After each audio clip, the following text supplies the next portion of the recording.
বরিশালে বিআরটিএ পরিদর্শক সৌরভ কুমার সাহা চাঁদাবাজি করে কামিয়েছেন ৫০ কোটি টাকা। ড্রাইভিং লাইসেন্স থেকে সিএনজি রেজিস্ট্রেশন, প্রতি মাসে ৩০ থেকে ৩৫ লাখ টাকা আদায় করেন ঘুষ বাবদ। ঘুষ নিয়ে ১৯১ সিএনজিকে দিয়েছেন আগাম অনুমোদন। দুদকে হয়েছে মামলা, তবুও থামেনি ঘুষ কারবার। বিস্তারিত দেখুন নাইম মল্লিকের পাঠানো ৫ পর্বের ধারাবাহিক অনুসন্ধানী প্রতিবেদনের প্রথম পর্বে। মাত্র ১১ বছরের চাকরি জীবনে বিস্ময়কর সম্পদের মালিক বনে গেছেন বাংলাদেশ সড়ক পরিবহন কর্তৃপক্ষের পরিদর্শক সৌরভ কুমার সাহা। মেকানিক্যাল অ্যাসিস্ট্যান্ট পদে যোগ দিয়ে শুরু, আর এখন অভিযোগ নামে বেনামে গড়ে তুলেছেন অর্ধশত কোটি টাকার সম্পদ। ফরিদপুর সদর উপজেলার এক সাধারণ পরিবারে জন্ম তার। বাবা ছিলেন পত্রিকার হকার। ২০১৪ সালে বিআরটিএ নোয়াখালী কার্যালয়ে চাকরি পান তিনি। অভিযোগ আছে, রাজনৈতিক প্রভাব খাটিয়ে সেই নিয়োগের পর থেকেই ভাগ্য ঘুরে যায়। এক দশকের মধ্যেই আত্মীয় স্বজনের নামে গড়ে ওঠে বাস, প্রাইভেট কার, সিএনজি, অটোরিকশা ও পরিবহন ব্যবসার বিস্তৃত নেটওয়ার্ক। সূত্র জানায়, তার নিয়ন্ত্রণে রয়েছে অন্তত 10টি বাস, 4টি প্রাইভেট কার ও অসংখ্য সিএনজি। ফরিদপুরে এসব তদারক করেন ভগ্নিপতি। নিজের ব্যবহারের জন্য কেনেন অর্ধকোটি টাকার বিলাসবহুল পাজেরো। হাওলাদার পরিবহন ব্যানার কিনে নিয়ে কাগজে কলমে বাবার ও শ্বশুরের নামে পরিচালনা করা হচ্ছে পরিবহন ব্যবসা। ঢাকা, বরিশাল, ফরিদপুর, খুলনা ও গোপালগঞ্জ রুটে বাস চলাচল করছে। দ্রুত পদোন্নতি পেয়ে মেকানিক্যাল অ্যাসিস্ট্যান্ট থেকে পরিদর্শক হন তিনি। ঢাকার উত্তরা, গোপালগঞ্জ, চাঁদপুর, মাদারীপুর ঘুরে ২০২৩ সালের শুরুতে বরিশালে যোগ দেন। এখান থেকেই ঘুষ বাণিজ্য বিস্তারের অভিযোগ ওঠে।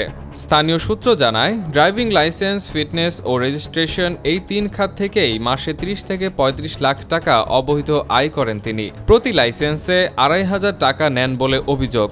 বোর্ডে ইচ্ছাকৃতভাবে অল্প সংখ্যক পরীক্ষার্থীকে পাশ করিয়ে বাকি ফেল করা প্রার্থীদের সঙ্গে যোগাযোগ করেন চিহ্নিত দালালরা। ড্রাইভার রিয়াজ খান সহ ২০ থেকে ২৫ জনের একটি চক্র এই লেনদেন পরিচালনা করে। ম্যাজিস্ট্রেট উপস্থিত না থাকলে নিজ তালিকায় স্বাক্ষর করে প্রার্থীদের পাশ করানোর অভিযোগও রয়েছে। প্রতি বোর্ডে ৫-৬ লাখ টাকা হাতিয়ে নেওয়ার তথ্য মিলেছে। সিএনজি রেজিস্ট্রেশনের প্রতি ফাইলে ৪০ থেকে ৫০ হাজার, ট্রাকে ৫ থেকে ১০ হাজার, মোটরসাইকেলে ১ থেকে ১.৫ হাজার এবং ফিটনেসে সর্বোচ্চ ৫,০০০ টাকা আদায়ের অভিযোগ রয়েছে। গত বছর অনুমোদনের আগেই ১৯১টি সিএনজির রেজিস্ট্রেশন সম্পন্ন করে প্রতিটি থেকে ৫০,০০০ টাকা নেওয়া হয় বলে সূত্রের দাবি।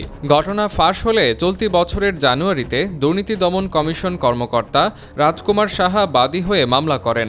মামলায় সৌরভ প্রধান আসামি, সহকারী পরিচালক রকনুজ্জামান ও একটি পরিবহন প্রতিষ্ঠানের ব্যবস্থাপনা পরিচালককেও আসামি করা হয়। এরপরও তিনি জামিন পান, যা নিয়ে প্রশ্ন উঠেছে। ১৯ সেপ্টেম্বর মাঠ পরীক্ষায় ৬১ জন মোটরসাইকেল পরীক্ষার্থীর মধ্যে মাত্র ৩ জনকে পাশ করানো হয়। সেদিন নির্বাহী ম্যাজিস্ট্রেট উপস্থিত ছিলেন না। পরে দায়িত্বপ্রাপ্ত কর্মকর্তা জানান, ব্যস্ততার কারণে দেরি হয়েছে এবং যোগ্যদেরই পাশ করানো হয়েছে।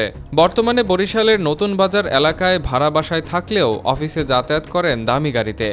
কয়েকটি গাড়ি কিস্তিতে কেনা হয়েছে বলে জানা গেছে। ঘুষের অর্থ ড্রাইভারদের মাধ্যমে সংগ্রহ ও কিস্তি পরিশোধের অভিযোগ রয়েছে। অভিযোগ অস্বীকার করে সৌরভ কুমার সাহা বলেন, তার বাবার নামে একটি বাস ছাড়া অন্য কোনো সম্পদ নেই এবং তিনি পরিবহন বা রেন্টে কার ব্যবসায় জড়িত নন। তবে স্থানীয়রা জানিয়েছেন, এক দশকে ক্ষমতার অপব্যবহার ও ঘুষ বাণিজ্যের মাধ্যমে বিপুল সম্পদ গড়ে তোলা হয়েছে।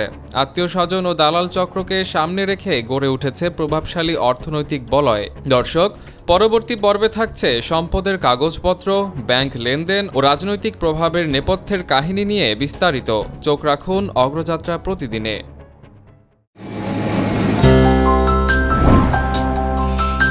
অগ্রযাত্রা প্রতিদিন, নির্ভীক প্রত্যয়ে উজ্জীবিত।